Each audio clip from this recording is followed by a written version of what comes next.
Le fromage gratuit ne vient qu'avec une souricière, une tapette. Vous connaissez le dicton, n'est-ce pas? Eh bien, ce n'est pas le cas de ces oiseaux de plumes. Ils pensaient manifestement que l'orque les nourrirait par pure gentillesse. Au début, le comportement de l'énorme prédateur sous-marin semble vraiment étrange lorsque l'orque nage jusqu'au bord du bassin à plusieurs reprises pour donner leurs poissons aux voisins. Pourquoi? Ce delphinarium les nourrit bien. Et l'orque a donc décidé de partager avec des créateurs aussi inhabituels. Après tout, pour un orque, les oiseaux sont comme des créatures d'un autre monde, n'est-ce pas? Non, ce n'est pas le cas. C'est juste que l'orque veut diversifier son menu. Disons qu'elle investit dans son idée d'un petit poisson pour en obtenir beaucoup plus. Les oiseaux n'ont plus peur d'elle, s'approchent beaucoup plus près du bord de l'eau, et l'orque se précipite sur l'un d'entre eux. L'oiseau n'a pas eu le temps de réagir et de s'envoler que l'énorme gueule du prédateur se referme. Une seconde, et il emporte l'oiseau dans les profondeurs. Après avoir dépensé quelques poissons, il a obtenu un déjeuner complet. Si vous pensez qu'il s'agit d'un cas unique, vous vous trompez, cette orque n'a pas de poisson pour attirer l'oiseau plus près. Elle décide donc de faire semblant d'être un ami à plumes mignon et enjoué. Regardez comment l'orque commence à jouer avec l'oiseau de loin. En se tournant sur le ventre, elle attire l'attention. C'est comme si le prédateur criait « Allez, viens, on joue !»« Je suis inoffensif et gentil, pas peur, allez, viens !» Eh bien sûr, les oiseaux curieux s'approchent, mais l'orque a la possibilité de s'élancer sur eux et d'essayer de les gober. Heureusement pour les oiseaux à plumes, cette fois-ci, leur réaction, ça va. Mais ils ne s'attendaient pas tout de même à une telle méchanceté de la part d'un orque. Parfois, cependant, les oiseaux se rendent compte trop tard de ce qui se passe et se retrouvent entre les dents de l'ennemi avant d'avoir atteint la bonne hauteur. Dans le monde animal, la surprise est un atout important. C'est pourquoi les animaux sont souvent surpris. Par le jet inattendu d'un ennemi ou par la force inattendue d'un animal qui semblait inoffensif. Mais nous ne pouvons que deviner l'état de choc dans lequel se trouvait cette mouette. Imaginez, vous survolez tranquillement les vagues et vous observez une énorme orque en train de chasser des phoques. Vous êtes une mouette et conformément à votre nature, vous attendez simplement l'occasion de saisir un morceau de bouffe au hasard. Une grande distance vous sépare, ils sont dans l'eau et toi dans l'air. Rien ne peut vous arriver, n'est-ce pas? Eh non! L'orque ne se contente pas d'attraper le phoque avec ses mâchoires, elle le projette hors de l'eau d'un puissant coup de queue. Et le phoque te fonce pratiquement dessus, ouais. Vous avez bien compris, ouais. L'orque a failli toucher l'oiseau avec l'aide du phoque. C'est un moyen de chasse et d'entraînement infaillible. D'un tel coup, la victime ne conserve pas un seul os entier et la chute à la surface de l'eau finit par la tuer. De quelle hauteur le phoque est-il tombé? Du premier ou du troisième étage? Quoi qu'il en soit, la mouette était en état de choc. Mais soyons honnêtes, nous ne pouvons pas nous plaindre de la nature des orques. Ce plongeur a remarqué trop tard qu'un énorme baleine nageait trop près de lui. L'orque est à portée de main. Un coup de queue et elle ferait au plongeur ce qu'elle a fait au phoque. Mais au lieu de ça, l'énorme prédateur se met à jouer et à étudier sérieusement l'homme. C'est alors que le comportement de l'animal nous surprend agréablement. Cette fois-ci, la surprise vient du fait qu'il n'y a pas de ruse ou de piège. L'énorme orque absolument sauvage nage vraiment vers les gens pour faire connaissance, tout simplement. Jouer et nager ensemble. Bon, statistiquement, les attaques d'orques sur les humains n'arrivent que... Non, elles n'arrivent pas du tout. Les orques sont plus amicaux avec nous que les dauphins ordinaires. Ces derniers peuvent attaquer un nageur imprudent, mais l'orque ne le fait jamais. Cette lionne ne sait manifestement pas que la punition physique est une méthode d'éducation médiocre et inefficace. Elle n'aurait pas dû essayer d'utiliser la force sur les chatons en présence de leur papa. Les lions mâles sont des pères très dévoués, et s'il le fallait, ce géant protégerait les lionceaux même contre une femelle de son propre clan. Il a rapidement fait comprendre à la lionne que ses petits devaient être manipulés avec précaution. Pas de blessures ni traumatisme. Si la lionne pense que le plus fort a raison, elle devra montrer qu'il y a quelqu'un qui protégera les lionceaux sans défense avec son immense force. Voilà ce qu'une protection efficace des enfants. Il semble que dans un instant, l'alligator va se jeter sur le chat imprudent et l'entraîner dans les profondeurs. Mais en fait, c'est le contraire. Ce n'est pas le reptile qui s'attaque à sa victime, mais le chat qui étudie l'alligator. En fait, le brave félin a décidé que ce lézard hypertrophié n'avait rien d'intéressant et qu'il devait donc être repoussé sous l'eau, dans l'eau. L'alligator ne s'attendait pas à une telle impudence. Une boule de poil le frappant au visage, mais alors... Mais cela a tellement troublé le reptile qu'il a décidé de battre prudemment en retraite. Finalement, c'est un simple chat qui a vaincu l'alligator. Convenez qu'une telle bravoure mérite un petit like. Le lynx fait référence aux petits chats, mais même parmi eux, il n'est pas le plus grand prédateur. Le lynx est inférieur au guépard et à son plus proche parent, le puma. Les servals et les caracalas, qui vivent sous les tropiques, ainsi que les léopards fumants, peuvent également être aussi grands que le lynx ou le dépasser en taille. Cela n'enlève rien à son incroyable agilité. Regardez la distance que ce chat peut parcourir par rapport à son propre corps.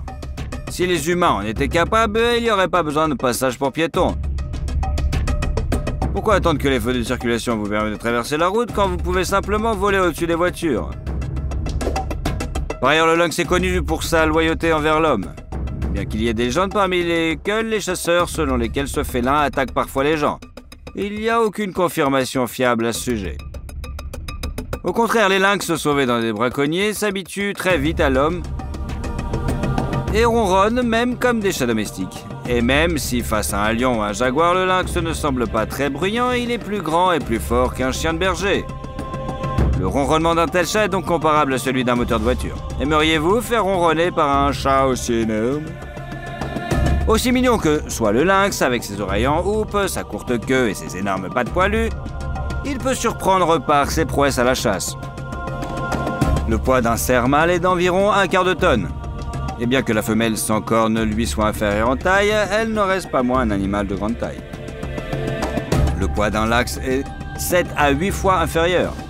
Bien entendu, un herbivore armé de sabots acérés ne voit pas le lynx comme une menace. La différence de taille est trop importante et les cerfs sont tout à fait capables de repousser le prédateur à l'aide de leurs cornes ramifiées ou, s'ils n'en ont pas, de simplement piétiner ou massacrer l'ennemi. Si le cerf s'enfuyait immédiatement, il y aurait plus de chances de s'en sortir. Ce serait une grave erreur de sous-estimer le lynx.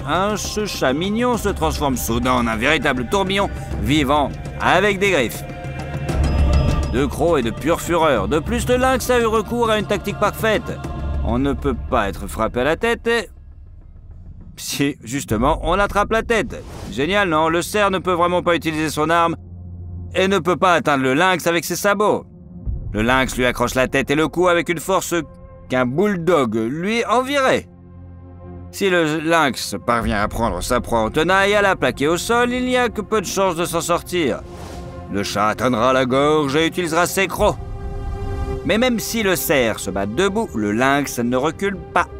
Il faut reconnaître au cerf qu'il s'est battu désespérément et qu'il s'est vite rendu compte qu'il s'était trompé d'adversaire à regarder de haut. Le cerf a même été capable d'arrêter son trot et de donner un puissant coup de sabot. En revanche, là où les grands félins manquent d'endurance, le lynx fait preuve d'une détermination étonnante. Il ne recule pas et attaque le cerf encore et encore. Le but du lynx est difficile, mais c'est pour lui sa seule chance de gagner. Le chat tente de se balancer et d'utiliser l'inertie de son propre corps pour briser le cou de sa victime. De plus, le lynx ne se contente pas de frapper au hasard les yeux et le nez sensible dans le gueulet avec ses griffes. Il tente également d'atteindre les gros vaisseaux sanguins du cou. C'est difficile à cause de la couche protectrice de la fourrure, de tissus adipeux et de muscles, mais grâce à son endurance inhabituelle pour un chat, le lynx arrive quand même à ses fins. Il inflige des dégâts critiques au cerf qui n'a plus qu'à être achevé. Comme vous le savez, les lynx chassent souvent des animaux plusieurs fois plus gros qu'eux. Si un lion pouvait abattre une proie avec la même différence de proportion qu'un lynx, il pourrait chasser à lui seul des éléphants adultes. Les grands animaux ont donc de la chance que le lynx soit petit. Quelle démonstration inattendue de force ou de ruse animale vous a le plus surpris aujourd'hui? Partagez votre avis dans les commentaires et n'oubliez pas de vous abonner à notre chaîne pour voir plus souvent les incidents les plus épiques de la vie sauvage. Le balbuzard pêcheur est un prédateur assez coriace. Quelques-uns de ces oiseaux, dans leur propre nid, n'ont peur de personne. C'est une erreur. Ils ont sous-estimé l'aigle à tête blanche qui fonce droit dans le mur. Les trois balbuzards voulaient peut-être attendre le siège et se battre dans les branches, mais leur plan a échoué grâce à une attaque rapide. L'aigle à tête blanche s'est écrasé sur le nid et a tout simplement balayé un balbuzard avec la même facilité que l'on prend une bouteille de yaourt dans un rayon de supermarché. Bon, désolé, je ne fais que traduire. L'incroyable agressivité du rapace à tête blanche lui a donné un avantage qui a écrasé l'ennemi, même si les balbuzards étaient en supériorité numérique. Ils n'ont tout simplement pas eu le temps de s'abattre tous ensemble sur l'aigle. Il a agi avec trop d'assurance et de rapidité. Et en plus, il n'était pas seul. Un autre balbuzard s'est envolé du nid, mais sous ses branches, l'oiseau a été attrapé par le deuxième aigle à la tête blanche. Seul le troisième balbuzard est resté dans le nid. Il a eu de la chance. Si les aigles avaient pu s'emparer physiquement de l'oiseau, il l'aurait attaqué sans tarder. Le balbuzard était manifestement en état de choc. En quelques secondes, elle était la dernière de leur petite troupe. Cette haine envers les balbuzards est peut-être due au fait que ces oiseaux de proie se nourrissent de poissons. Ils volent à la surface de l'eau, à l'affût d'une proie, puis l'attrapent à la vitesse de l'éclair lors d'un vol plané. L'aigle à tête blanche aime également attraper les oiseaux directement dans l'eau. Un menu similaire, un style de chasse similaire, font d'eux des concurrents, quoi. Dommage qu'il n'y ait pas de solidarité professionnelle entre eux, car les deux oiseaux prennent de grands risques. Cependant, si vous pensez que l'aigle à tête blanche peut se sentir en sécurité et faire peur aux autres rapaces, c'est pas vrai. Ce faucon est si courageux qu'il a décidé d'attaquer un oiseau de proie 4 fois plus grand que lui. Eh oui monsieur, oui madame. L'aigle à tête blanche ne s'attendait pas à une telle audace. Le faucon s'est jeté sur l'ennemi comme un petit chasseur spatial peureux sur un énorme croiseur spatial dans un épisode de la Guerre des Étoiles. Certes, le faucon est beaucoup plus petit, mais il a la vitesse d'une voiture de course et sa petite taille lui confère une telle maniabilité qu'il est difficile pour un œil humain de suivre ses mouvements. Il est probable que lorsque les militaires ont mis à un point les tactiques de combat aérien entre deux chasseurs, ils se sont appuyés sur l'expérience de ces combats. Le faucon arrivait par l'arrière, par le haut, pour porter un coup décisif et abattre l'ennemi. L'aigle à tête blanche est de grande taille et il ne peut être sérieusement endommagé que si vous le frappez à la tête. Mais le faucon a sous-estimé l'ennemi. L'aigle est lui-même un pilleur expérimenté. Il a eu le temps de remarquer l'attaque du faucon et d'y réagir, même s'il essayait d'approcher depuis un angle mort. Il s'est défendu d'une manière impressionnante et le combat rapide s'est transformé en une longue bataille aérienne. Les adversaires volaient à une vitesse phénoménale. L'altitude change constamment. À la moindre erreur, l'un des oiseaux, voire les deux, s'écrase au sol. Mais les courageux combattants à plumes poursuivent leur combat. Oui, ils aiment se battre. On dirait qu'ils s'entraînent, tout simplement, en fait. On dirait qu'ils se battent pour s'entraîner et rester en forme. Et ils choisissent délibérément l'adversaire le plus fort possible pour tester leurs propres capacités. En tout cas, l'affrontement entre deux aigles à tête blanche semble incroyablement épique. Il semble qu'ils aient appris à utiliser non seulement leurs griffes et leur bec comme armes, mais aussi les lois de la physique. Regardez comme l'aigle à tête blanche tend ses pattes vers son congénère. Sa force est si énorme que les deux oiseaux sont littéralement balayés par l'inertie du mouvement. Et l'impact les empêche de stabiliser leur vol et d'utiliser leurs ailes à 100%. Cependant, il semble que les oiseaux s'amusent beaucoup. Apparemment, ils sont dépendants de l'adrénaline. Bon, en fait, on ne trouve pas d'autre explication. Après tout, qui se battrait contre un adversaire égal, un prédateur grand et dangereux, pour un petit morceau de viande ou de poisson, qui est déjà abondant ici? Uniquement un amateur de sensations fortes. Cela force le respect. Moi je dis, n'est-ce pas?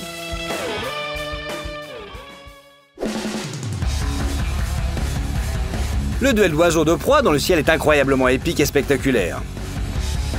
Les oiseaux risquent leur vie, mais au lieu de se laisser tomber au sol et de continuer à y découvrir leurs relations, ils s'attaquent l'un à l'autre encore et encore. L'agresseur s'est trompé en choisissant une victime facile et ne risque pas moins qu'elle, car s'il abîme ses ailes, l'issue sera la même pour les deux combattants. Et ils attaquent les ailes tout le temps. Celui qui esquive le coup doit les replier, ce qui modifie la trajectoire de vol. C'est un risque.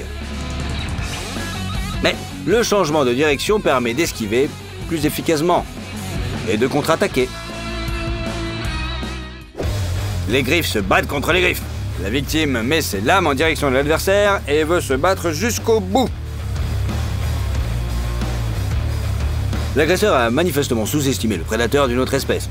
Devant lui se trouve un chasseur et un combattant tout aussi féroces. Les guerriers à plumes tournent en rond et font de la voltige pour attaquer l'ennemi encore et encore. C'est que le début, d'accord. Curieusement, ces duels ne se terminent pas souvent de manière fatale. Surtout si les deux adversaires sont à peu près de la même catégorie de poids. C'est une bonne chose, d'autant plus que de nombreux grands oiseaux de proie sont aujourd'hui menacés d'extinction.